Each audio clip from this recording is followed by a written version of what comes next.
Hello again. This is a very short, much shorter than usual video that we're going to have here about the sodium-potassium pump. You will have a couple of detailed questions about this, so let's go through how the sodium-potassium pump works. Remember that we have here in the plasma membrane this pump called the sodium-potassium pump. Remember that this pump is also an enzyme. It is an enzyme, which means it is able to catalyze chemical reactions. Now, what chemical reaction I'm talking about is that associated with ATP. That's why it's called an ATPase. But let's look at the first step here involved in the activity of this very important pump. First of all, on the inside of the cell here at the bottom, we have potassium ions. Remember that potassium is higher in concentration on the inside of the cell compared to the outside, and you can see that here.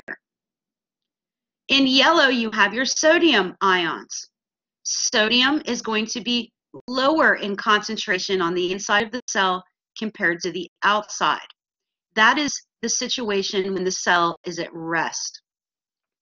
Okay, so how do we maintain this resting state of the cell? It's through the action of this pump. So first step we have is sodium. We're going to have how many? 3. We're going to have 3 sodium ions bind to the inside of this pump. Now look here, ATP. Okay, there's an ATP molecule bound to the side of this pump here. Okay, this is your first step. First, we're going to have 3 sodium go to the inside of that pump and bind. Notice that at this state, at this point, first step here, that the pump is open to the it's already open to the inside of the cell. It's closed to the outside of the cell. Okay, so at this point, nothing's coming in. But we're going to have our 3 sodium bind to the inside of the cell. Then what? Okay, so when these 3 sodium ions bind to the inside of this protein, remember that this pump is a protein, it's an enzyme. And remember, anytime something binds to a protein, like this sodium is doing here, it causes the protein to change shape. Okay, it causes something to happen in this protein.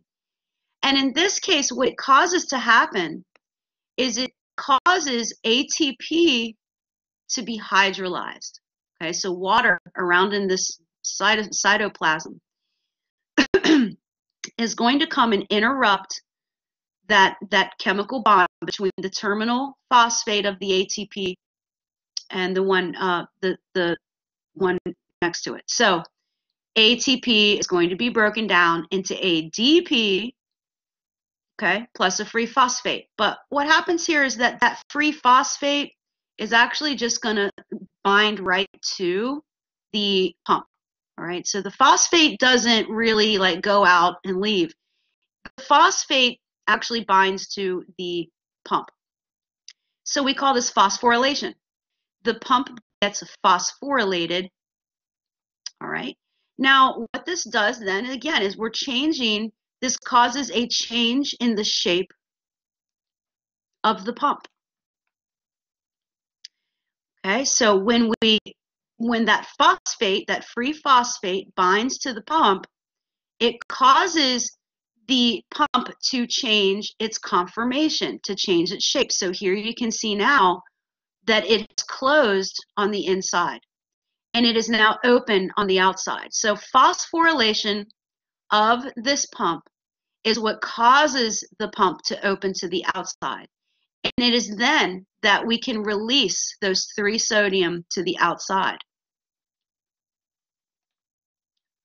And since we have it open to the outside, we can now take that extracellular potassium and try to bring that in. So we'll have how many? 2 potassium are going to come in and bind to the inside of this pump.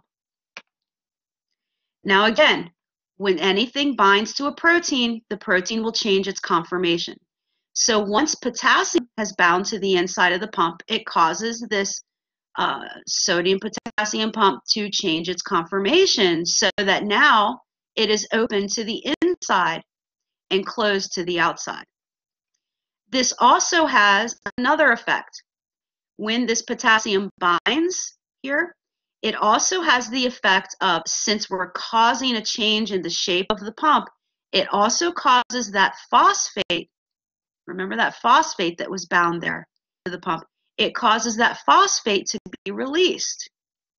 We can actually call this dephosphorylation. So now the pump is dephosphorylated, is now removed from the pump. And then finally, what we have as well, the 2 potassium ions will be released to the inside of the cell. And remember that phosphate that got removed here at the previous step. Well, now that phosphate is free to rebind to ADP so that we now can have a reformation of ATP. Okay, so that phosphate gets added back to ADP.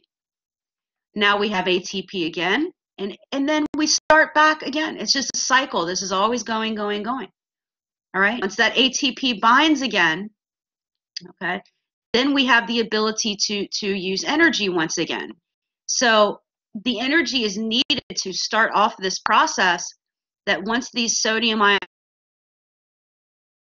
for the next cycle, once those sodium ions are bound again, we need energy in order to open this pump to the outside.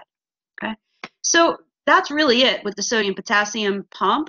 You should know these steps because you probably will have a question about it. All right, guys. Let me know if you have questions about this. I know it seems a little bit complicated, but I think if you go through it a few times, it should make sense. All right, have a good day.